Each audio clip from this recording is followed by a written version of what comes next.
All right, good evening. It's 7 p.m. We're going to go ahead and call the City of Fruita Council meeting to order.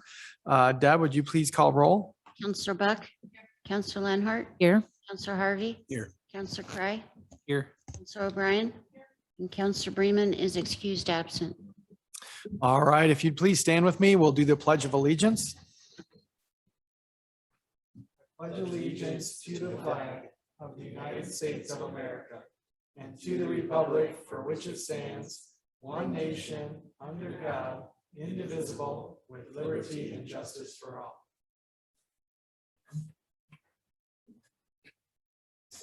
We've got an agenda before us. Are there any changes to that agenda?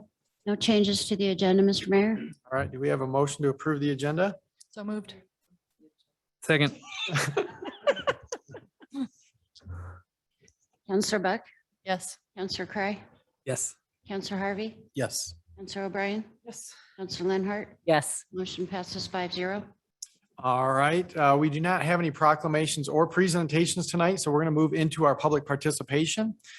So this section is set aside for the City Council to listen to comments by the public regarding items that do not otherwise appear on this agenda. Generally, the City Council will not discuss or take any action on these. So with that, we're going to open it up to public comment. Is there anybody that'd like to speak on something not on the agenda? All right, hearing none, we're going to close public participation and move into our consent agenda.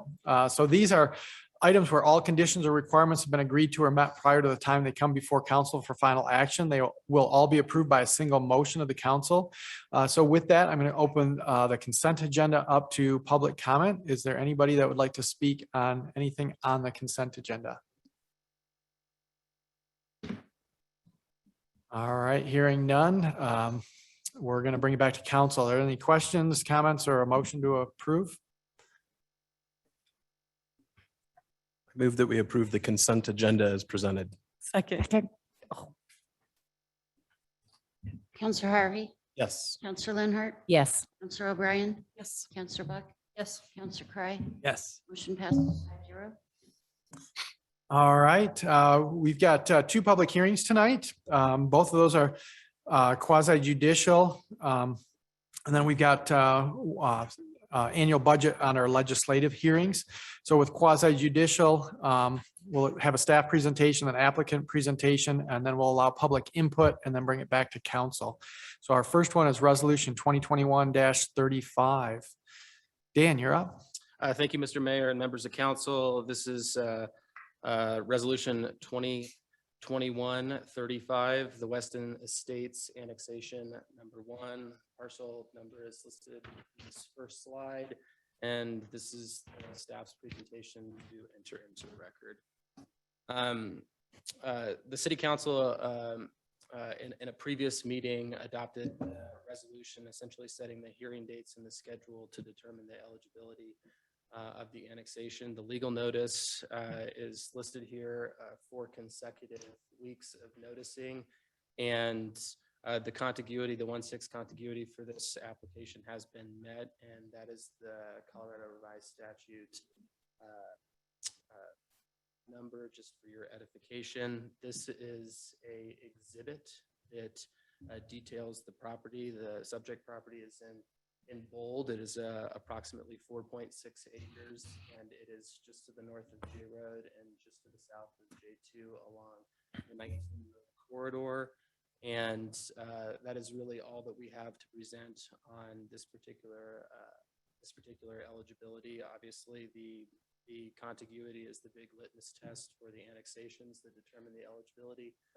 We go through an ordinance process, first and second reading, to formally codify whether or not we are going to actually annex this property into the city of Fruita. Do believe we have the applicant's representative here for us if the council would like to entertain a short presentation by them, but this is the staff's recommendation for his subject property to find it eligible for annexation. All right, thanks, Dan. All right, with that, we're going to open it up to public comment. Is there anybody that'd like to speak on this item?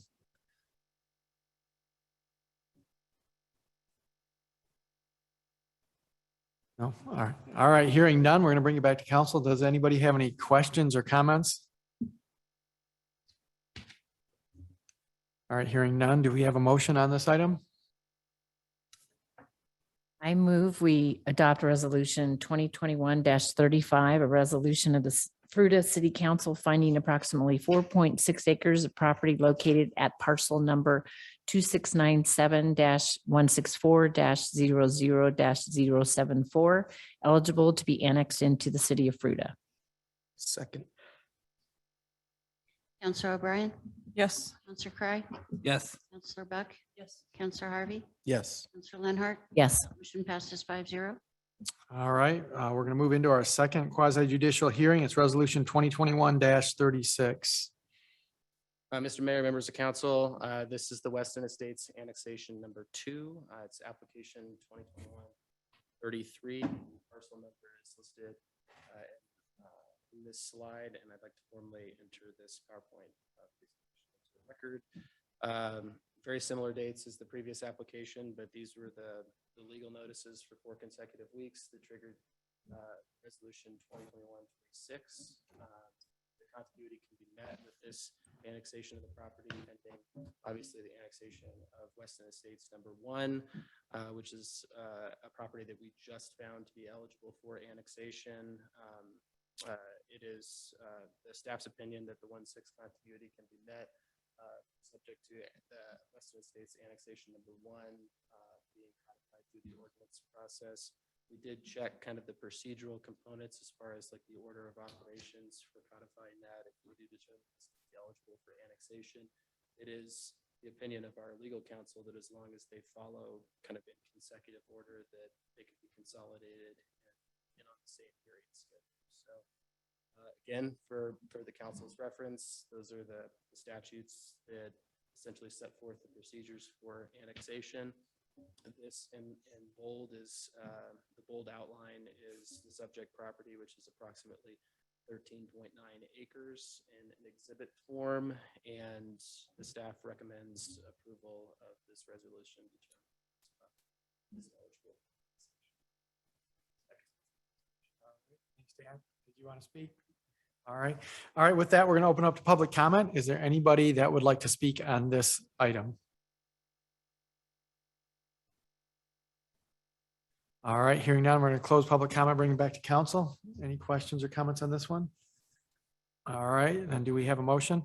Mr. Mayor, I move we adopt resolution 2021-36, a resolution of the city of Fruita Council finding approximately 13.9 acres of property located at parcel number 2697-164-00-050 eligible to be annexed into the city of Fruita. Second. Counselor Cry, Yes. excuse me, O'Brien, Yes. Counselor Lenhart, Yes. Counselor Harvey, Yes. Counselor Buck. Yes. Motion passes 5-0. All right. Well, thank you. With that, we're going to move into our legislative hearings. How did we want to do this? Are we going to present on all 3 and then have public comment, open for public comment on that, Mike? How did we want, or is that what you want to do? Okay. All right. So we've got the 2022 annual budget presentation and public hearing. So we've got capital projects and 5-year CIP, we've got engineering department, and then budget overview and other funds. So Sam, you're up first.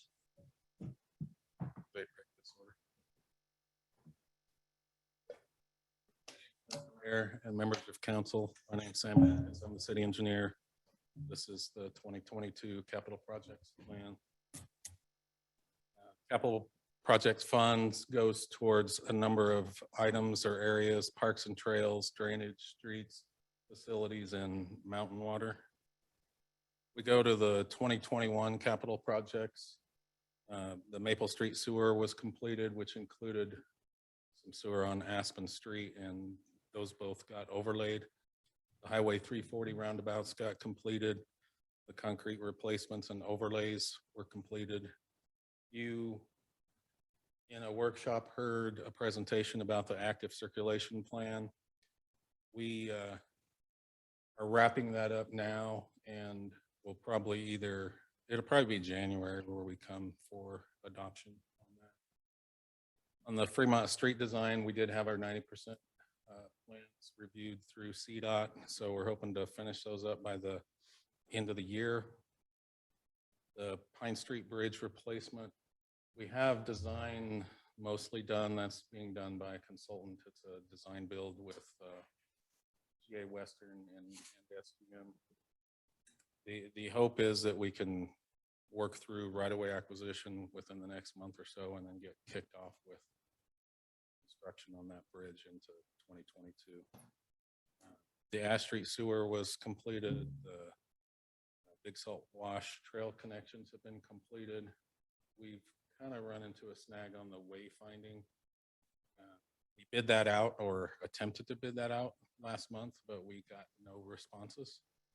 And so we're trying to somewhat piecemeal that by purchasing supplies and having smaller groups do some of the work separately. So we're trying to get that done by the end of the year.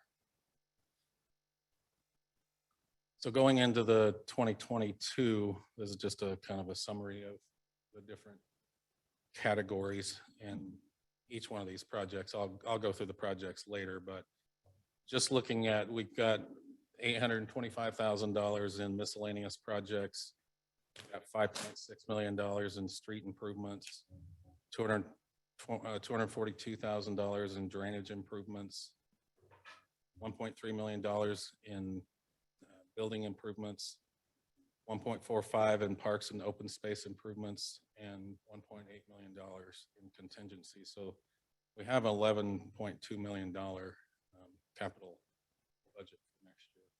Some of that is carryover from this year, but it's a little bit bigger number than we've been playing with.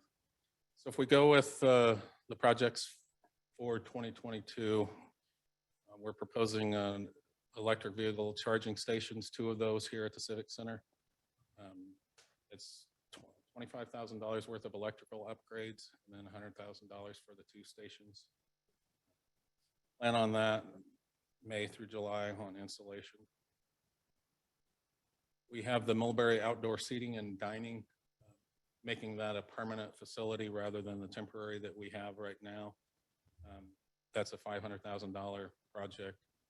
$50,000 of that is design and $450,000 is planned for construction. Hope to have that constructed during the summer. We have a broadband connection that we're proposing to where we're constructing a carrier neutral location where we have control over the broadband a little bit more rather than having someone else bring that in. And that's a $200,000 project where we're looking to get a $100,000 DOLA grant using matching funds. If we can get that grant application approved, then we'll have design through March through August, working with Region 10, and then August through January 2023, the construction of that.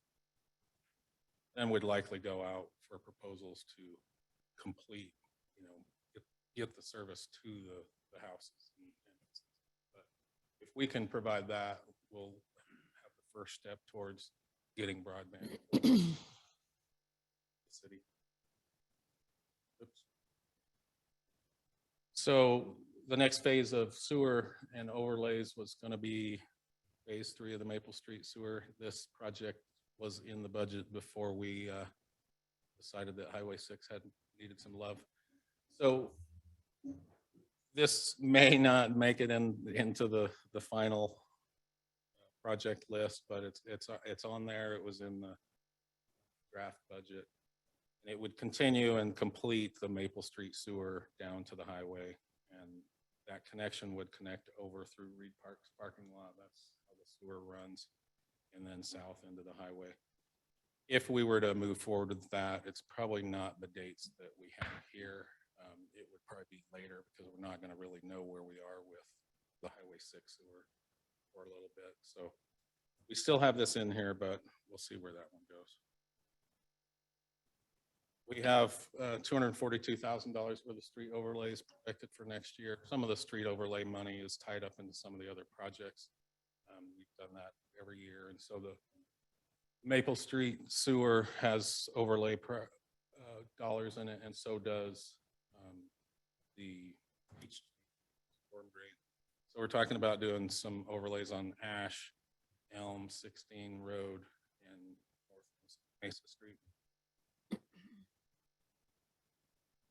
So we talked about the Fremont Street design.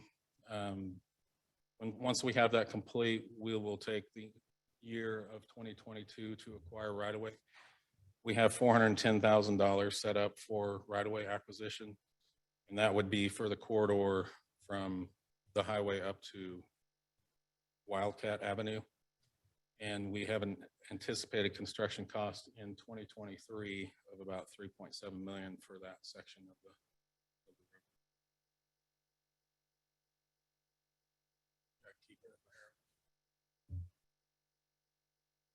We have slated the Maple Street Bridge for next year. That project was already designed, I think, in 2017. We plan to acquire right-of-way in the first quarter and construct in the summer to fall. If we can get some grant dollars, that's great. I think if we don't get those, I think that's where some of that contingency money is thrown in, so that we can just get these bridges complete that have been in that state for many years, and we keep getting development that's north of those bridges, and they're just narrow and they need to be replaced.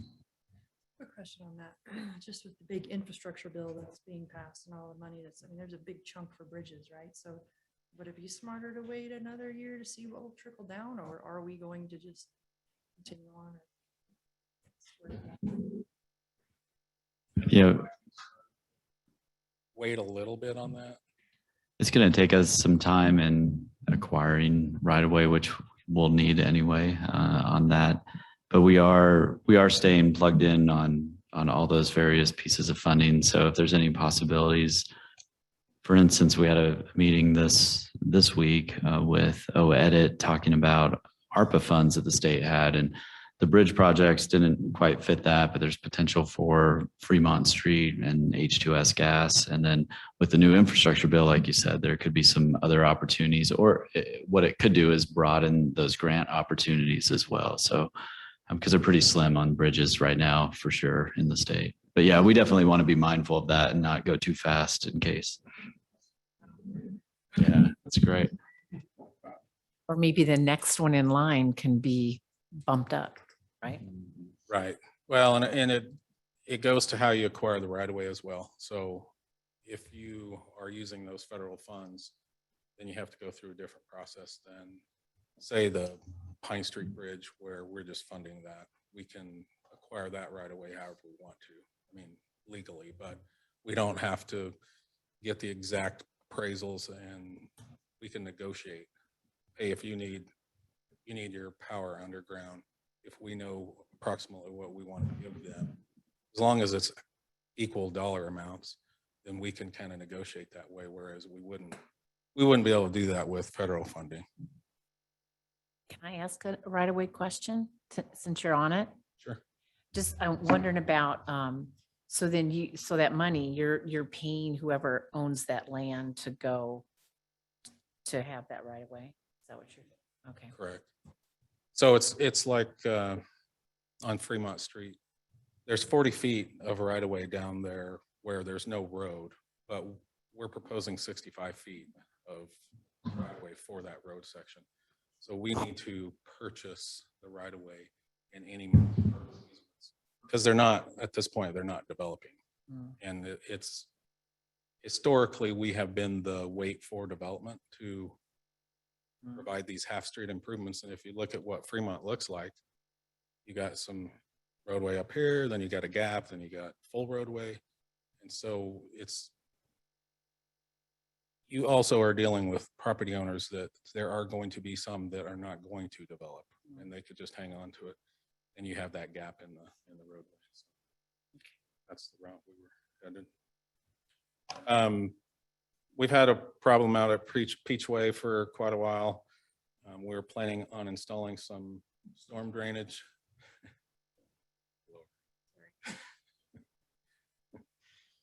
To correct that and go ahead and overlay that area of the roadway.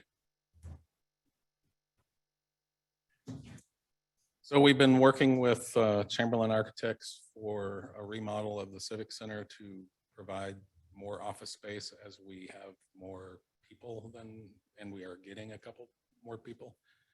And so if you've ever seen where Shannon works, He doesn't just work right there. that's about what it looks like. If you've ever been on a Zoom meeting with Shannon, then there's a lot of distractions around him with other people. And so it's not for Shannon, it's for everyone. But we're looking at potentially combining planning and engineering in the engineering area. So it's going to be a little tight in there, but to open up some areas for office space over on the admin and planning side, which will just be those guys. And we just had a meeting today. We've got some concepts. We're going to be getting some cost estimates. Slated $1.3 million to do some remodeling. And I don't know if that includes up here, but there's a first floor and then there's a second floor, and this council chambers is proposed to be changed up as well. But I think we'll have to get the cost estimates back and see where that falls with, I mean, everything costs a lot of money at this point, but that's the direction we're headed. We're trying to get, or we will be going after a DOLA grant and using $700,000 for the general fund dollars. So the Highway 6 trail connection, this is identified as an important connection in the Frost plan. We're slated for 2022 to design the trail from the state park where it ends on the south side of the lake up and underneath the Highway 340 bridge, and then connect in where Red Cliffs terminates that trail at Red Cliffs Drive. We would end up constructing in a subsequent year, but we have $90,000 slotted for that design. So you're going to go under the bridge? Yeah. So the bikes are going to come out where the boat ramp is? Yeah, it would probably be like west, just between the boat ramp and the trail. So you'd probably have there might have to be some shifting. Yeah, there's not a lot. There's not a lot of room down there anyway. Boat ramp is private property. Mhm. So, Yeah. Yeah, but there's not even a lot of dirt underneath the bridge. Well, they'll probably have some retaining walls in. Oh, I'm I mean, hoping if you so. if you look at how Reed Wash was done, that crossing on the Cocopelli Trail, Mhm. it's almost exclusively retaining walls. Yeah. You know, one above trail, one Right. below, just to fit that configuration in there. Interesting. So will the state park still require a parks pass to use their chunk of trail? If you stop and use their facilities, you have to pay. If you're just passing through, you don't. Yeah, that Yeah, was temporary though. Remember, they said that was only for a few years. Haven't And then they were changed it. gonna, Well, and there's a sign that someone pointed out a sign that's on that trail that said. it says B area. Yeah. So I guess I would like to know more about that before we invest a lot of money. Trail to nowhere. It's trail. Trail to nowhere.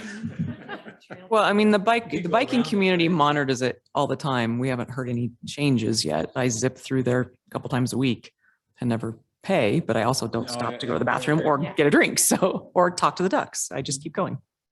I asked that question to Terry when this got proposed, and his explanation was that, they're not. You can pass through there. You can go through the state park on the bike. Now, it could change, but we would definitely work with Pete and make sure that this connection makes sense. So the question is, can we get an MOU with the state park saying, hey, so we have something on paper, so it's not all of a sudden 2 years from now. Yeah. You want more than a handshake? Uh-huh. I agree with that one, because I mean, it's one of those, whenever I run through there, I always worry, oh, Well, it's are they like gonna this. stop me? And, And really that connection will be an They'll go around added the park. amenity for the state park too. Sure. It will, but I'm trying to think when we were out there. It's amazing how many people, when you're on that lake, how many people go to the end of that trail and just come back. I mean, like it kind of goes somewhere if you want to take the gravel trail back around on the east side of that lake, but it just terminates out there to the south. Mhm. And I've been out there where I'm going, where are all these people going? But they just go down there and then they, Well, you add an extra mile if you go out to the end and turn around and then go out to Loma. that's- So it's all about mileage. cul-de-sac at the end of that thing. Moving on. Squirrel. Yeah. So Reed Park was also identified as a facility or park that needs love and was a priority in the Frost plan. So the plan is to seek a GOCO grant with some CTF and some impact fee dollars and do some design on that to include a skate park that's 17,000 square feet with 12 to 14,000 square feet of usable area. And new basketball facility, the pavilion would stay with a new pavilion to the north. And so new bathroom facilities and some storage associated with that project. And that's $1.3 million facility. And GOCO grant just 900 or? Yeah, that's what we, $900? oh, there's a K behind it. that- Okay. Oh, wow. Okay. It's a silent K. So I hesitated to throw this other picture on the right because that's not really what we're planning on doing, but I was trying to find pictures of. Darn, I got all excited. That's kind of like the silent K. Correct. Except for this one's very pronounced. The so the skate park has experienced some erosion and whatnot, and what's that? The bike Oh park. yeah, you can skate over there too. It's just not very easy. The yeah, the Fruita bike park has, the skate park might have had some erosion at. Anyway, what the plan is to stabilize some of the bumps and jumps and maybe armor them with whether it's metal, whether it's wood, something that maintains itself better over a period of time. And so we've slated $50,000 for that with some CTF and. Is that something y'all do yourself or do you have consultants? We've already gotten quotes from groups like Single Track Trails to kind of have an idea of what those are. So it would be someone else doing it. Not just Shannon out there with a shovel and water. That's what we've been doing for 10 years or 7 years. So. Save yourself, definitely. So a couple projects that have carried over into this year, the 16 road rail crossing. We've done all our work, but we're waiting on the railroad to do their work. Weird. Yeah, you've never heard of that. So we're hoping, it's like every 2 weeks we contact them and harass them about moving forward on this thing. But anyway, the plan is still to improve the crossing with new panels and widened asphalt. And then we already kind of talked about this, but the Pine Street Bridge will be a carryover from this year to next year, where we have a $1.5 million bid on the design and the construction, which doesn't include everything. There's right-of-way acquisition, some things that are outside of that. So we do have 2.125 million in for that bridge. And hopefully we can get that thing started here in January or so. And that's the conclusion of that presentation. So if you have any questions, we'll go. I have a question about the Maple Street improvements that you thought might be delayed. For the sewer. Is that some of why the drainage, when there's a storm or something, the drainage just all piles up at the end of East Harrison and in front of That's park? Is that related. so that's a drainage problem. That's a drainage. So none of that work would alleviate that drainage problem? No. There's a lake there when it rains. There's a possibility if some of those pans are revised. I know like up here on Aspen and Maple, that pan got reconstructed a number of years ago, but it still doesn't have a reverse grade, but it's flat. And so you get some ponding at the inside the pan. Some of those pans on that end of town, like the snow removal, causes problems where they're not, it ices up and then they're so flat Right. then you don't have the grade for the water to get through there. And we did have a complaint come through about, hey, is there something you can do about the snow removal here recently? And I talked to Public Works and they said they were going to try to show a little more emphasis in that area about trying to get that ice out of there. Because once it starts, then, I mean, it's like concrete and you probably tear up the road more than you're going to do any good. Right. So it's strictly Orangeburg clay sewers, sanitary sewers Okay. that are Did that work? in need of replacement. Yeah. Thank you. All right, any other questions on this item? Did you time it? Yeah, it was over his 5 minutes, I know that. Well, All right, then we're moving into number 2, engineering department. Sam. This one will be a little quicker. it will, but I have to read to you, so.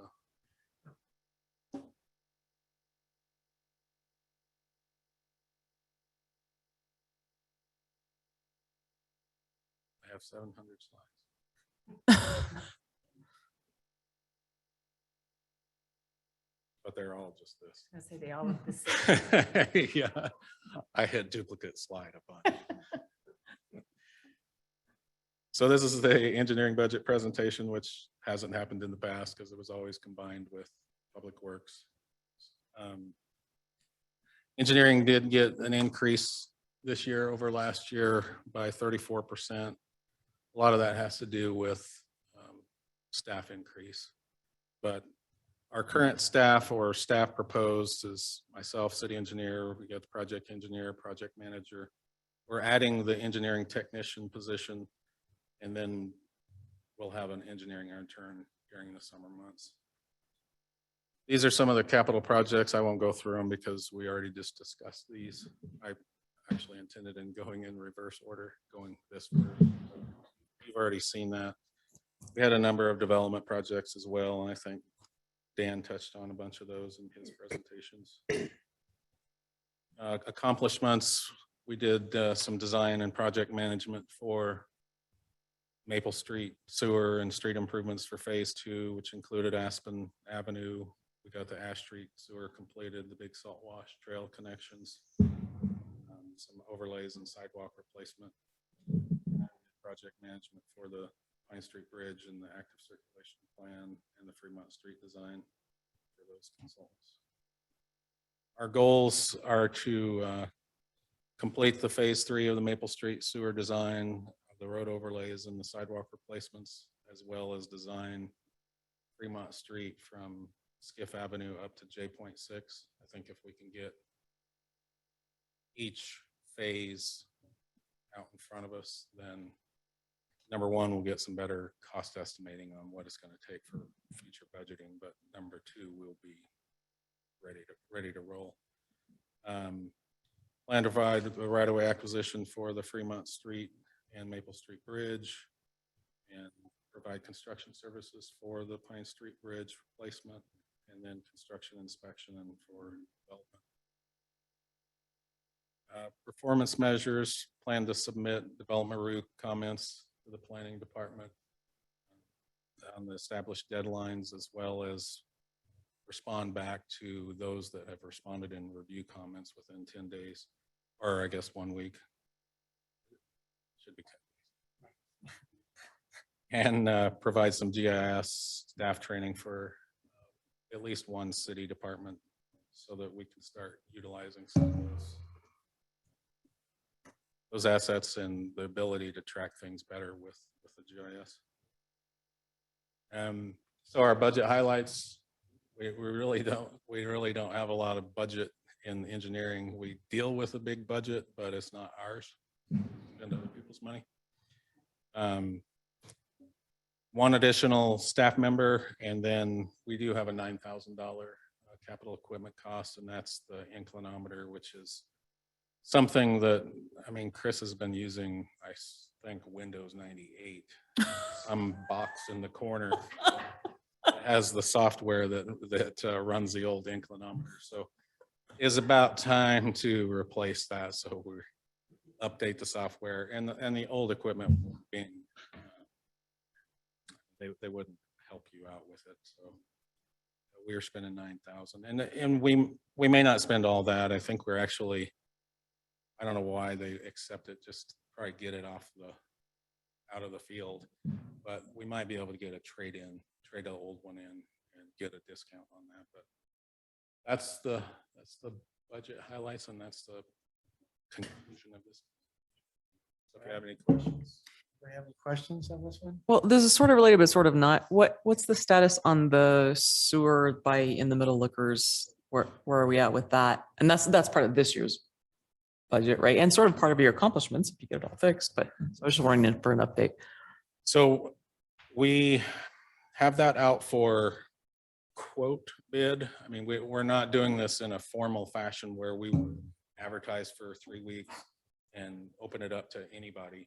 Mm-hmm. We sent it out to 4 contractors we felt like could do the work.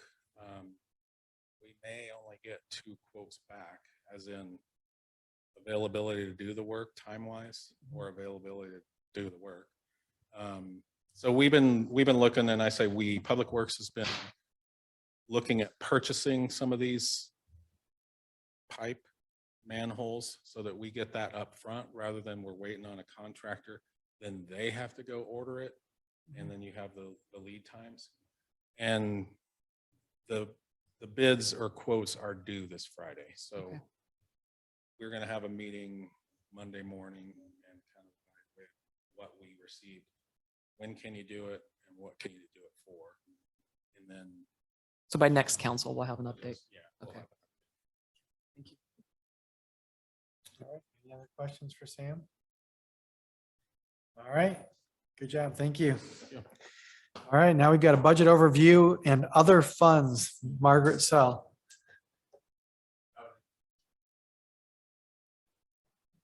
Sam's not sharing again?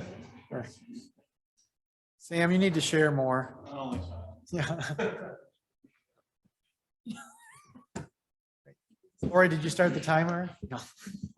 Oh, come on. You have 3 minutes. Margaret's been here long minutes. enough to know. Because after tonight, we can't change it more than, what is it? 10%? 5%? 10%? Mike's like- He's raising the roof. Yeah, give me a second to struggle here. Sam, could you come help her with her PowerPoint? She- It's my Zoom screen.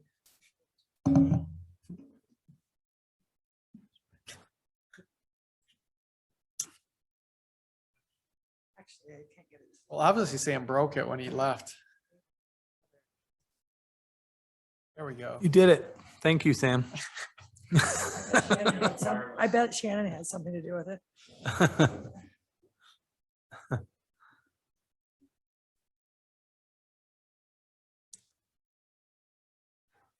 So Estes Park is on fire, is that right? Okay, let's hear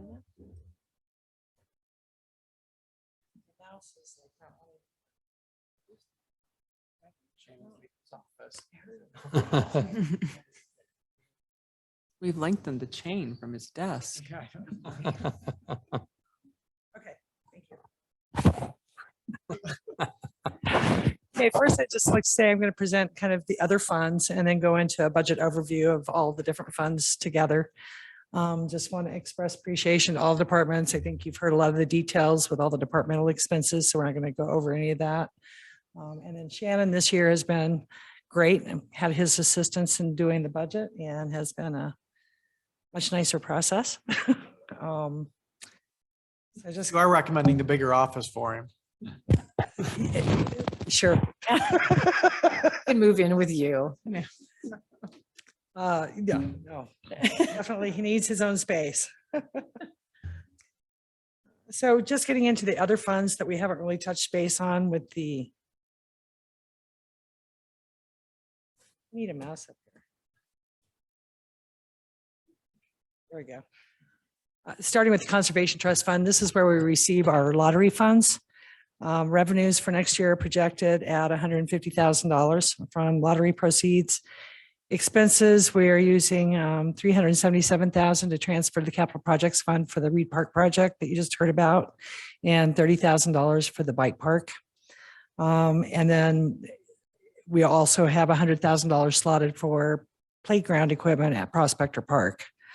We're using $357,000 of the fund balance in the Conservation Trust Fund for these three projects. And at year end, at the end of next year, we're estimating a fund balance of about $155,000 there. Where's Prospector Park? It's over in Comstock Estates. Oh, It's a city park inside of subdivision? We took it over from them, there's right? several of those in the city. Moving on, Economic Development Fund, that's one of the new funds that was just established last year with the lodgers tax, the additional 3% lodgers tax. In next year's budget, we have $0 allocated for economic development. Expenses of $2,500, which are a portion of the $10,000 contribution we make to GJEP every year. And then we have an estimated fund balance from this year's revenues at $64,000 at the end of 2022. Why do we have $0 allocated? You're We're collecting The- money this year and we weren't planning on spending it. well, But that's 2022 then. From the lodgers. for $0 for next year, we had 3% that could be allocated between the Public Places Fund or the Economic Development Fund. Based on the language that we adopted, we can divide that however we want between those two funds, the 3% lodging tax. So we have none allocated to Economic Development Fund next year, and the entire 3% allocated to public places. And so here's where the 3% is. In the 2022 budget, we have $131,000 allocated. Expenses include the downtown Mulberry Street custodial and cleanup services, estimated at about $32,000 to continue with that cleanup of that open area on Mulberry Street. And then we have $100,000 that we're transferring to capital projects for the permanent improvements to Mulberry Street. And then there's a $10,000 contribution for construction of North Fruita trails. Fund balance, we anticipate using $11,000 of that fund balance in 2022 and an estimated fund balance at the end of 2022 of $64,000. Does that kind of answer your question, Heather?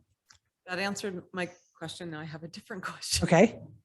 What's the contribution for the North Fruita Trail construction? That's an annual contribution we make to CUPMOBA or any other entity that does construction of trails in the North Fruita Desert area or in the area. Debt service fund, this is where we allocate revenue, or excuse me, accumulate revenues for payment of the debt service on the Fruita Community Center. We have $743,000 being transferred from the Community Center to Debt Service Fund and expenses of that same amount to pay for the bonds, the 2019 bonds on the Community Center. We have a fund balance in there of $757,000, which is primarily the bond reserve that we're required to keep according to the bond documents. The Devil's Canyon Center, we haven't talked about too much, but we have zero revenues budgeted for next year. As you know, we do rent offsets to the Museum of Western Colorado for improvements they make to the building as well as operational costs. So we don't actually receive revenue for that. And then we have no expenses as well. We do have a fund balance of $193,000, and that's after we allocated some of that fund balance to the roundabout project. The museum did have a bad year last year with COVID, and they were closed for a number of years. So there was some expense report did not really show that they met the requirements of the lease agreement. We'll probably be, they're supposed to be getting us more information on improvements to the building, HVAC, roofing improvements, that type of thing. And we'll have them make a presentation to the city council. And we want to get back on track with making sure that they're protecting our investment in the building and doing the improvements that are needed. The trash fund, we have estimated revenues of $910,000. That's includes a 55 cent per month increase in the monthly trash charge, and expenses as well are increasing to $841,000. And then there's an 8% transfer to the general fund for utility billing, administrative costs, postage, those type of things. Fund balance in the trash fund is $172,000 at the end of 2022. That's kind of the other miscellaneous funds. Any questions on any of those? Okay, and then we'll get into the budget overview. Hopefully I can do this one by my own.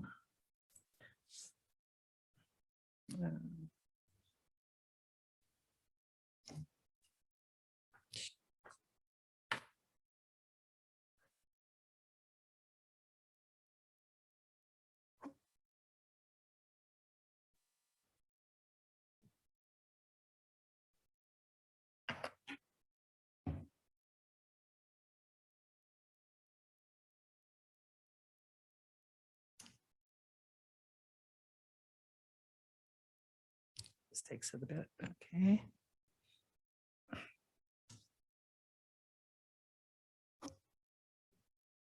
Okay, so all funds, we have like 13 funds across the city. Several of those are grouped into enterprise funds and several of them are governmental funds. So we kind of present some of that information a little bit differently.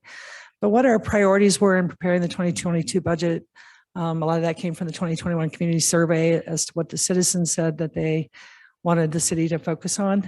And some of those top three things were city streets and traffic congestion, core services, and then communications.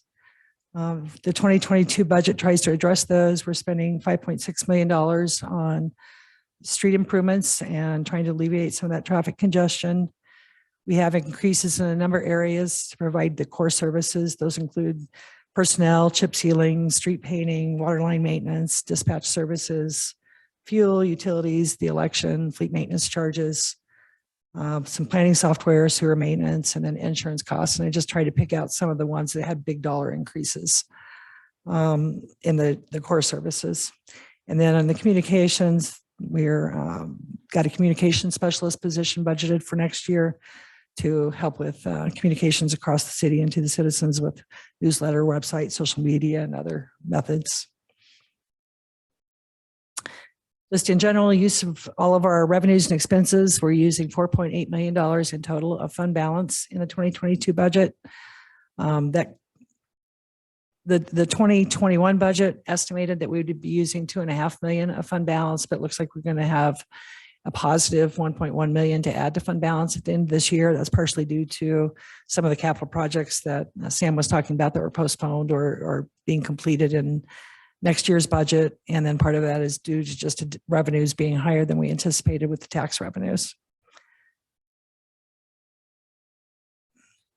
This is kind of just a brief glance of the fund balance of all the different funds. We're starting with the governmental funds. In 2020, our actual fund balance was $13.2 million. We estimate that that's going to be, no, that's correct. We estimate that the 2021 ending fund balance is going to be $14.2 million in the general fund. And then we're budgeting $4.8 million expenditure in 2022. So leaving us with about $9.5 million in fund balance. So we're spending about 30% of the fund balance in next year's budget for the general fund. On the Conservation Trust Fund, we talked about transferring the money for Reed Park primarily and using $357,000 in fund balance for that project, leaving us with a balance of about $155,000 at the end of the year. And we've kind of talked about economic development, marketing. There's no use of fund balance, so it should remain the same. Public places, we'll have about we're using $11,000 in fund balance, should have about $18,000 left at the end of the year. And then community center is also a balanced budget where we're not budgeting any funds for 2022's budget. Then capital projects and debt service we have $18,003 and some capital project fund balances that we'll be using.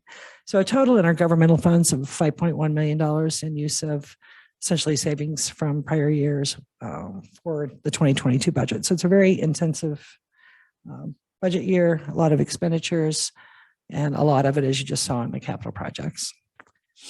On the enterprise funds, we're actually showing an addition to fund balance of $396,000. That's primarily in the sewer fund and really a result of a budget policy change.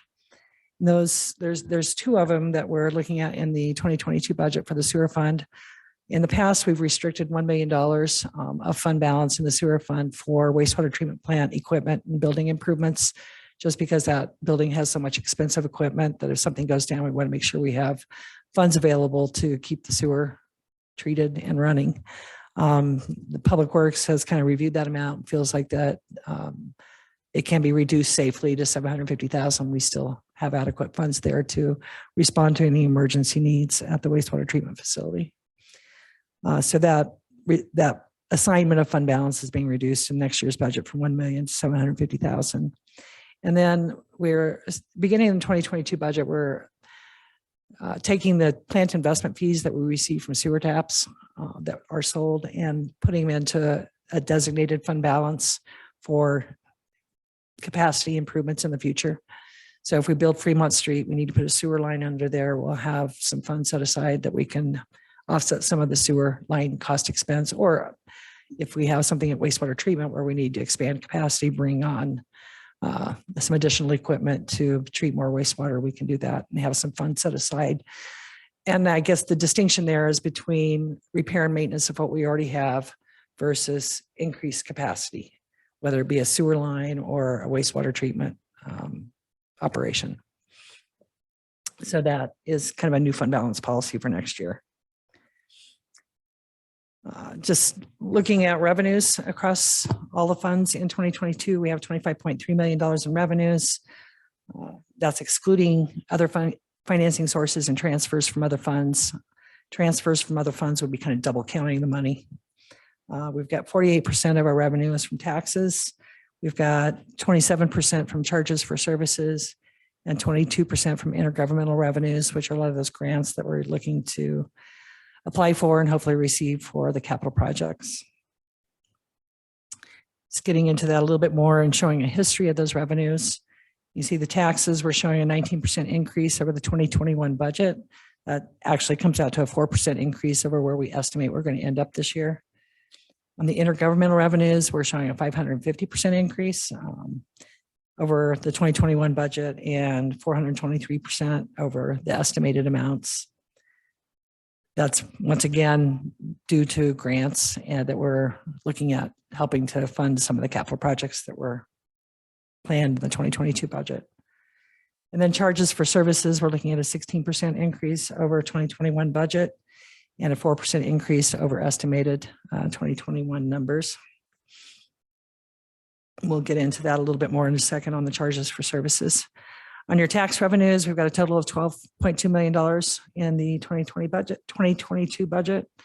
The numbers there that you see in green are all the major sources. You've got city sales tax, county sales tax, and then use tax on vehicles. And then we have, oh, I'm sorry, I left out property tax revenues as well. And you can see they make up the bulk, probably 80% of our tax revenues, 85% of our tax revenues. And you can also kind of see there then the increases. We have a fairly significant increase in assessed value of property in the city.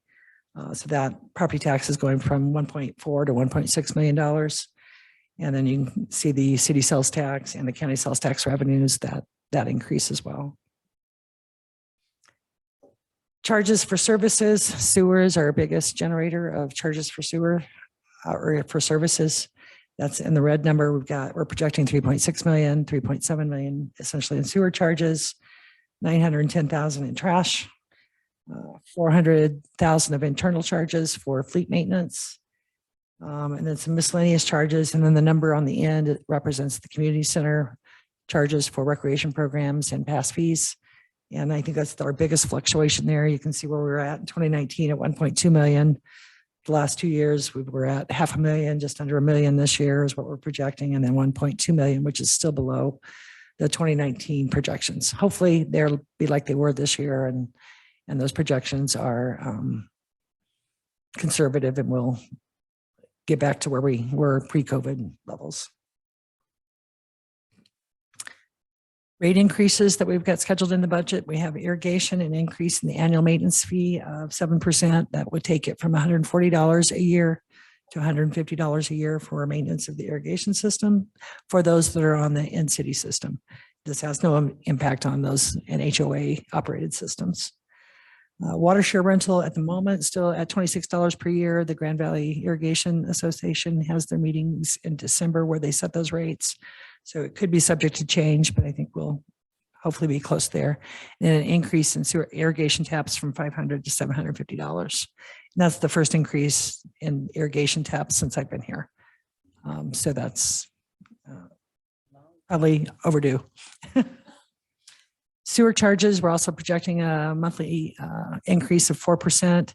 We did not do any increase this year on our monthly sewer charges because of COVID, trying to give a little bit of relief to our customers. So this really is the 2% increase we would have taken this year plus 2% for next year. And that will increase the single family residence rate from $2 per month from $48 to $50. And then the rest of the rates are kind of along that same 4% increase for commercial and senior citizen rates. Trash charges, we contract with Waste Management. I had to think about that for a second. Waste Management for our trash services.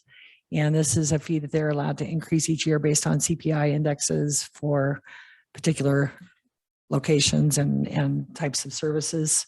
So that increase amounts to 4% as well. That will increase the monthly charge from $14.75 to $15.30 per month. And then for the senior rate, same increase of 55 cents per month, but from $12.75 to $13.30. And those that are using the carts will receive a similar increase as well. Intergovernmental revenues, we have the $5.6 million in next year's budget. You can kind of see that huge increase from just about $1 million this year to the $5.6 million next year. In addition to grant revenues, what's included in here is severance and mineral lease tax revenues, highway users tax, motor vehicle registration fees, lottery funds, county road and bridge taxes. They're pretty much shared revenues from other agencies, intergovernmental agencies, state, county, et cetera. On the grants, we have $4.8 million included in the 2022 budget. All except for one of those are not confirmed. So there's, potentially some juggling we may have to do as we go through and try and apply for those grants and match funding dollars to projects. May require some mid-year adjustments just depending on how successful we are. And then also just making sure that when the final rules come out for the ARP funds, that the projects we've got slated for use of those are eligible projects. Right now, we've got the Mulberry outdoor seating, broadband connections, and some wastewater treatment facility improvements, as well as the H2S resolution for the odor control and the manhole replacements. Oops, did I skip one? Okay, on expense side, we have $30 million in expenses next year. Operations account for 56% of those expenses, capital 37%, and then debt service 7% of the expenses for next year's budget. It kind of shows you there those same categories and how those are changing. We're seeing a pretty significant increase in our operational budget as well as in our capital budget. And then our debt service has been fairly stagnant or the same as it was the last several years. On the operating expense side, personnel services are up 12% from this year's budget. Purchase services are up 20%, supplies 15%, and then contingency is up staggering 486%, but that's because we're putting that $1.8 million into capital project contingency for offsetting maybe some of the grants that we're not successful at receiving. And then special projects are down 2%. On the capital equipment, we've got $866,000 of capital equipment. Next year's budget, I think most of the departments have talked about the equipment purchases within their budget, so I won't spend a lot of time on that. And then you've just heard Sam go over all the capital projects, but we have a total of $10.8 million in capital projects between the various funds. Debt service expenses, we've got just under $2 million of that. We have $742,000 in the debt service fund for the community center bonds. And then we have $1.2 million in the sewer fund for the wastewater treatment facility loan that constructed that. Any questions? It's a lot of money. It's a big budget. It's, I just wondered, like in the enterprise, like the sewer fund, and there's that 750,000 that's, in case something happens. I mean, if something happens that's more than that, Mhm. can we take money out of our general fund for that? Or how do? that is not a good practice by any means. The sewer fund should be run kind of like a business and pay for itself. If you needed to, you could probably take out a loan against future revenues of the sewer fund. Maybe a short-term loan from the general fund to the sewer fund, but the sewer fund pays it back. So there are some options out there, but it's not a practice you want to really go through. Okay. So for this situation on, is it Peach? What is it? What's the street where? State Highway 6 and is it Mulberry? Is it on? Yeah. Well, yeah, by the liquor store. Sorry, it's like, Yeah. oh, I know where that is. So we're taking that out of the sewer funds to, Yes. Okay. And it is leaving kind of the fund balance is actually going up at the end of next year. But we're anticipating using and funding some of those projects next year with ARP funds. So there's revenues to offset those costs. But the $1 million on the Highway 6 improvements really kind of take a bite into that fund balance of the sewer fund. So we want to try and protect that as much as possible, realizing we still need to do repairs and maintenance. And those ARP funds, it's not a match. We We can just spend them. However, there's some eligibility requirements for projects. So we just need to make sure that those projects are eligible before we spend those funds. And wait as well for the final rules to come out. Any other questions for Margaret before we open it up to public comment? You guys can ask them now if you want. All right. Thank you, Margaret. With that, since we are in a public hearing, we're going to open this up to public comment. Is there anybody out there that would like to have public comment on these budget items? Seeing none, Mr. Mayor. All right.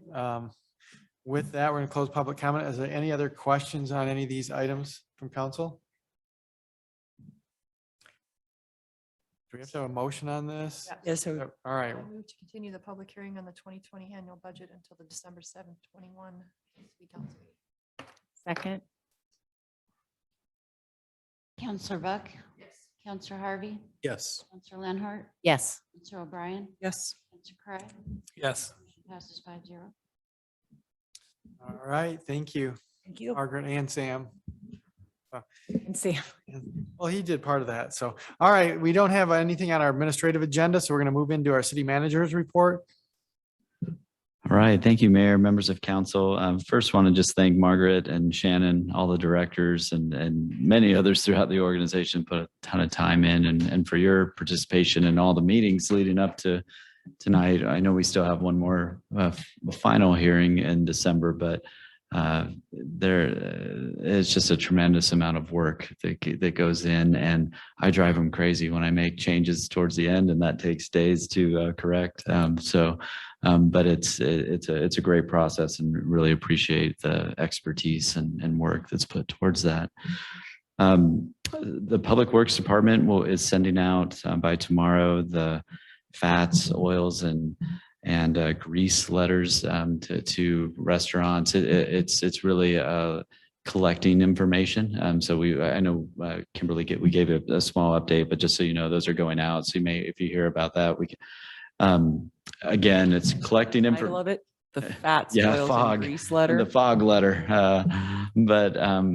But it's more about education, getting information, and then setting up opportunities. And then we will also go out in person to meet with them. It's not to come down quickly, but just trying to get those who may not be into compliance over time. Also educate on taking those steps and helping us narrow down some of the issues that we're finding in the system. The workshop, if you remember, we did reschedule the workshop that would have been next week for the 5th Tuesday in November. one of our ideas for that was hoping we'd have EPS, that study done. We still need to have the workshop. We'd like to, there's still a budget check-in before the final hearing. There's not really a presentation, but if there's any final kind of questions or things that come up, or if there's any tweaks and changes that we possibly have before then, we don't plan on any, but and we never know if we get some new piece of information we have to add in. And then we'd like to talk to you about food trucks and some minor amendments to our code that we're looking into. The food trucks, kind of like some of these other things that are newer, and then building codes are catching up and working with, and the more we see those and work with them, we are trying to adjust and adapt and make sure we're taking care of the health and safety aspects, meeting the building code, but also adapting to these new innovations and technologies, right? So we'd like to go over a little bit with that, and then we can take a few minutes to go a little bit more detail at that meeting about the Civic Center upgrades that we're looking at. Definitely want to talk to you all about this room a little bit at that workshop. So EPS, we should have in early December. They're working very quickly and doing, I think, making a lot of progress, but we won't have that by November 30th. So we'll probably have to look at, once we get that draft, and scheduling a special meeting or including it in one of our first meetings in December for an update to council on the data with the housing, and continue that short-term rental discussion. So we're not going to have what we need to have a productive discussion at the next workshop. And we kind of need all that information to have those discussions, the next discussion. So, but they are still shooting for those first couple weeks in December, and then we'll make sure to get something scheduled as we touch base with them throughout the project as soon as we can, so we can try and beat the holidays in December. And then, Can I ask a question about the yes. workshop? Is that the one on the 30th? That is. I believe we made it a little bit later because I thought I had that steering committee for the district and couldn't get here. Oh, correct. We have it scheduled at 7, and we usually meet for workshop at 6 or 6:30. The steering committee meeting was moved to Monday, so I'm now free on Tuesday if we wanted to move that back earlier.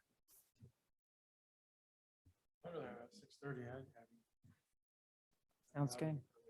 Yeah. Yeah.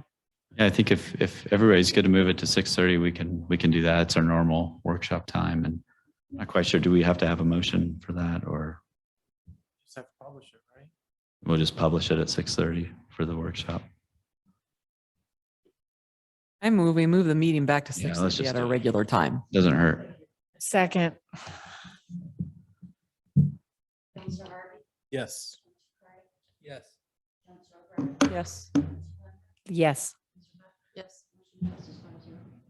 So Mike, would, for the survey stuff, would we have a schedule workshop then on a different day in December, or what do you think? What do you think? It's going to depend on when we know they're about Oh, okay. complete, and then it'll probably be after the first meeting in December. So then we'd probably schedule something at that meeting and provide an update to y'all. So.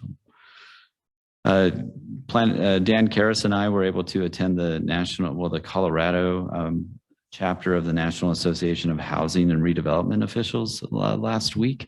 It's a fairly small group in Colorado, but it's mainly housing authority directors and others involved. And so it was a great opportunity for us to join in with that group. Neither of us had been to that training or conference ever. And we were able to learn quite a few lessons from, there are many lessons to be learned from housing authorities and mistakes they've made in the past, and willing to share so that people don't have to make those same mistakes in the future. So we'll be able to share more of that as we have further conversations about strategy and goals for housing in the future. But it was a good opportunity. We also, let's see, there's 2 trail updates that I wanted to provide kind of in conjunction with what Sam shared earlier. We are working with Mesa County Health Department with their trails coordinator and the Fruita Trails Initiative. to apply for a GOCO grant at the end of this year for, if you remember, we have a master plan for the North Fruita Desert Trails. We've applied for one small grant for about 6 miles of construction already in conjunction with them, and we applied. We were the applicant for that grant. And then Mesa County is going to be the applicant for a fairly substantial large grant that would cover, if we were able to receive that grant with the local match being raised from multiple parties in the partnership and businesses, and likely we'd be coming to council next year if we're successful with that grant to put a small portion in, around 8 or so thousand. That would construct all the contracted work, which is, I think, about, is it 18 miles of new trail out there?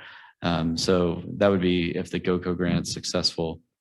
The rest of the about 30 miles total is slated for volunteer construction that COPMOBA would be leading. So if we're successful with that grant, we're very appreciative of Mesa County taking the lead and being the applicant. Will be a supporting role in that. We're helping write the grant with Ross.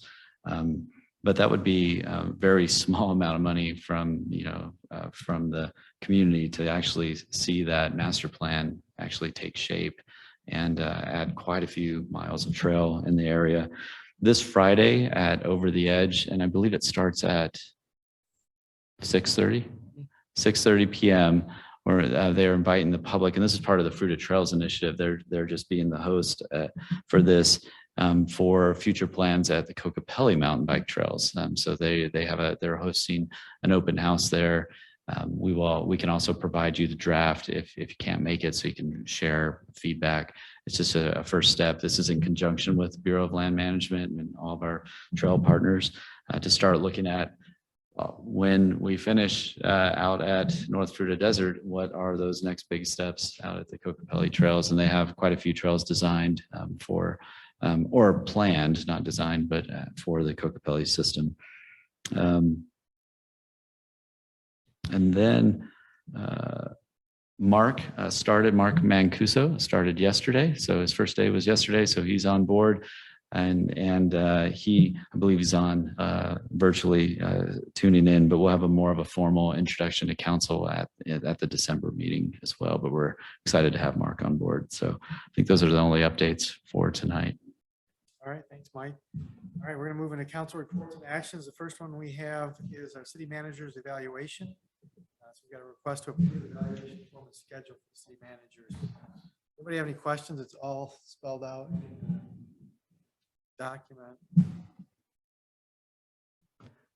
Mr. Mayor and members of council, the only addition that we'll have that doesn't change any dates is for my professional credentialing every 5 years. Actually, part of it is doing a 360 peer review that I'll be sending to each of you and many others to have that done so that I can get the results to you all before the final. So that'll be an additional tool that we'll have this year. Anything else, or do we have?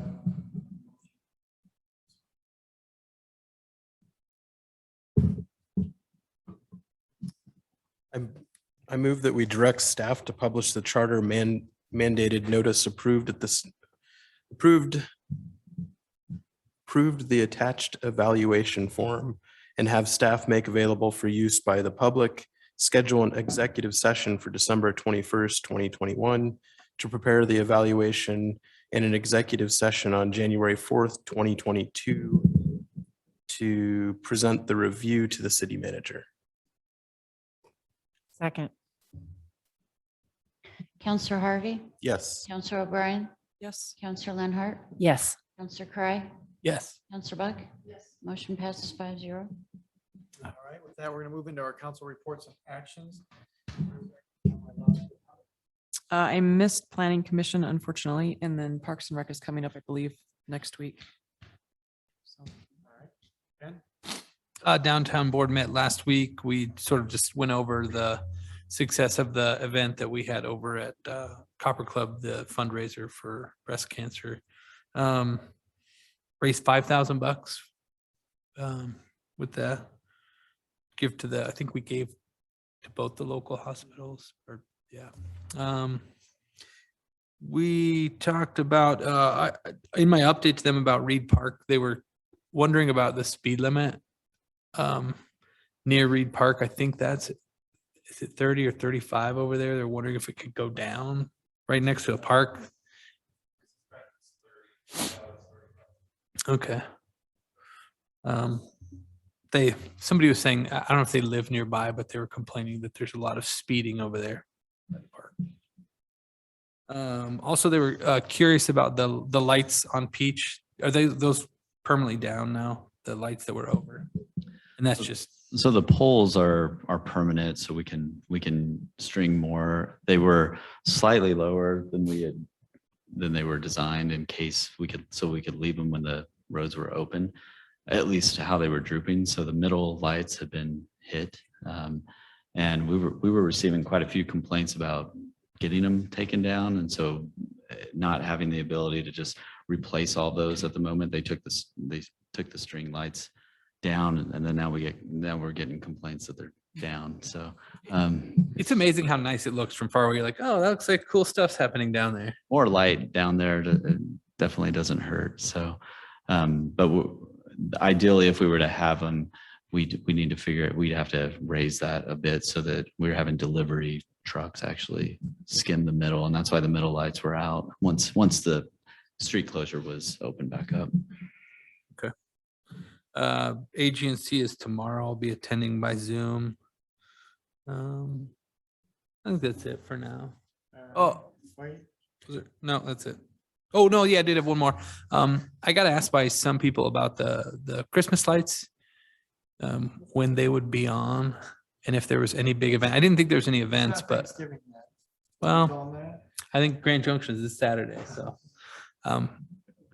We usually they try to get and I haven't had an update from Art just yet, but I know they're all being placed, and then typically what happens is because we're closed on Thursday and Friday of Thanksgiving, we usually turn them on prior to that. So that week we turn them on, and then the chamber typically has an event, even though they've already been on, where we light one of the trees in Circle Park a little bit later, and that's early December. But The 11th, usually on the parade, isn't it? yeah, the night of the parade, but we kind of just turn them on. Yeah. Before the Thanksgiving break. Yeah. I suppose in the future, when we have a communications person, that's the kind of stuff that people will be finding out a lot about. Right. We can get information out a little easier. Right. The fog inspection. All right. Anything That else? is Are you it. sure? All right. We're not coming back. Just- Okay. I've already All right, blown Todd.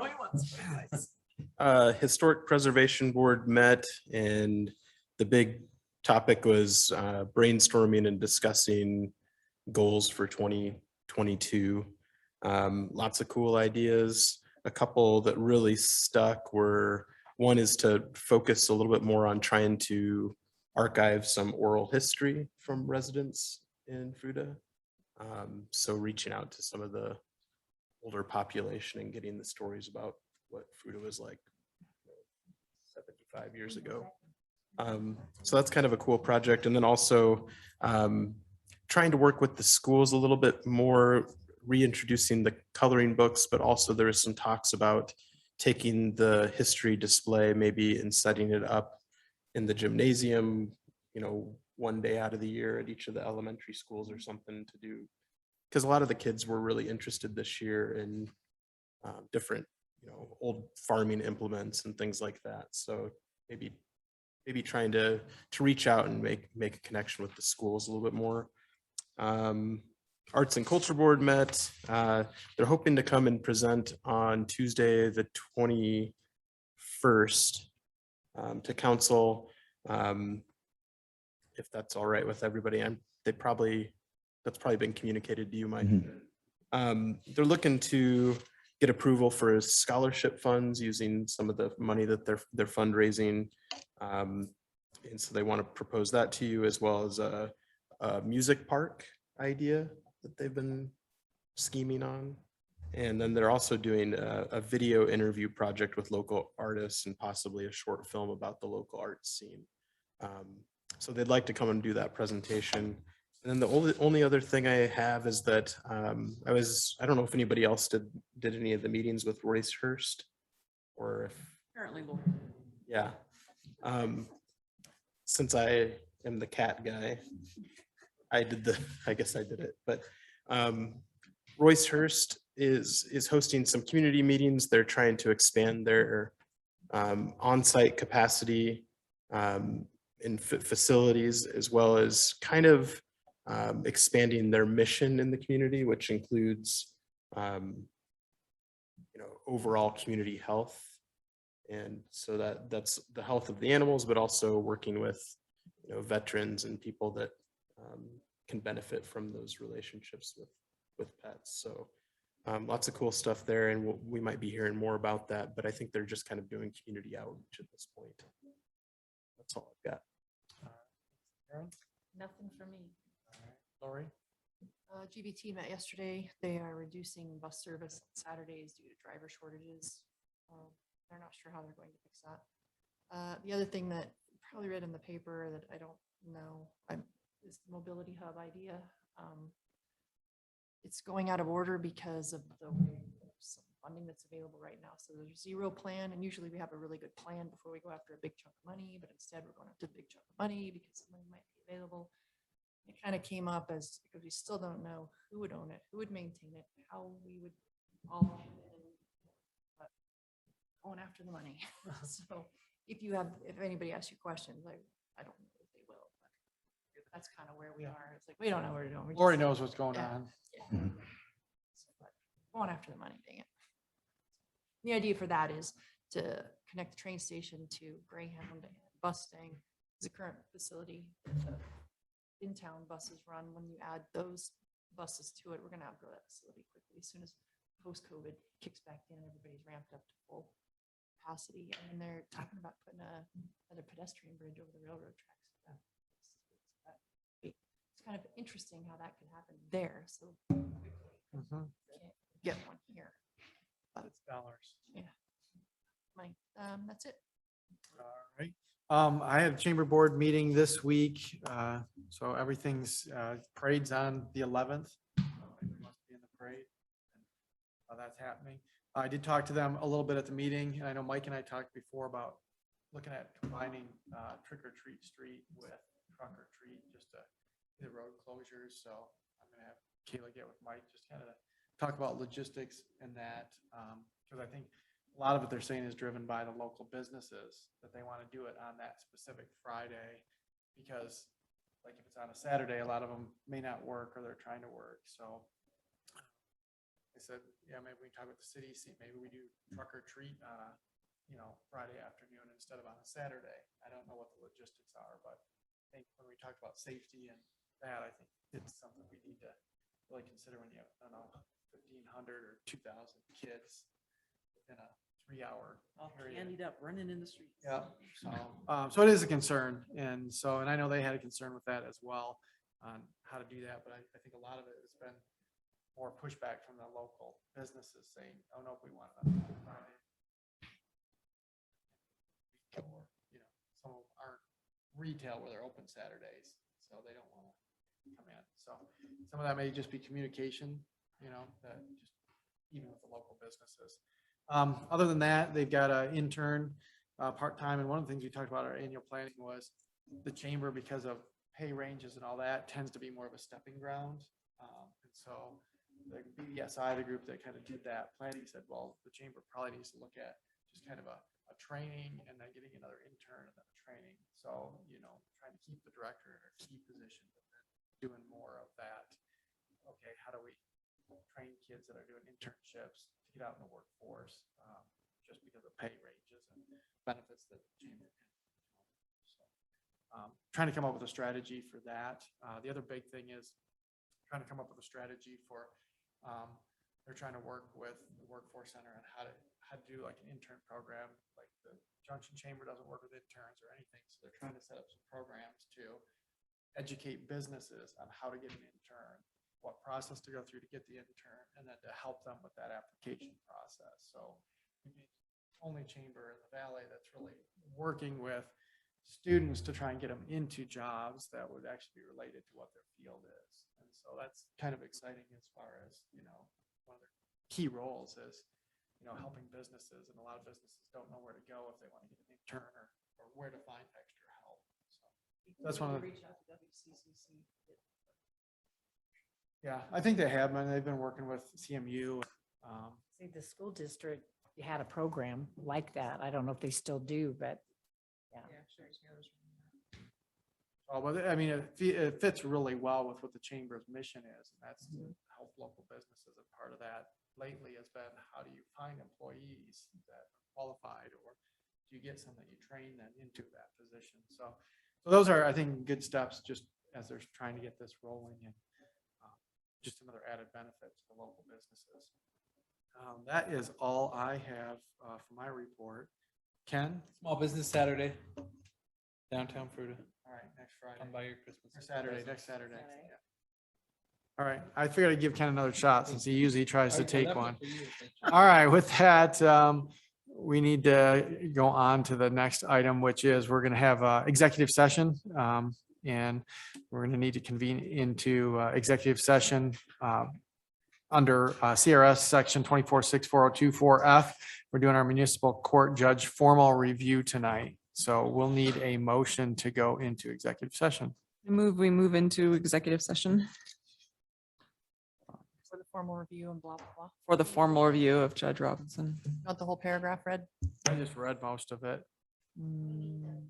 A move to meet an executive session for the formal review of the municipal court judge, which is a discussion of personnel matter under CRS section 24-6-402-4F, and not involving any specific employees who have requested discussion of the matter in open session, any member of the city council or any elected official, the appointment of any person to fill an office of the city council or of an elected official, or personnel policies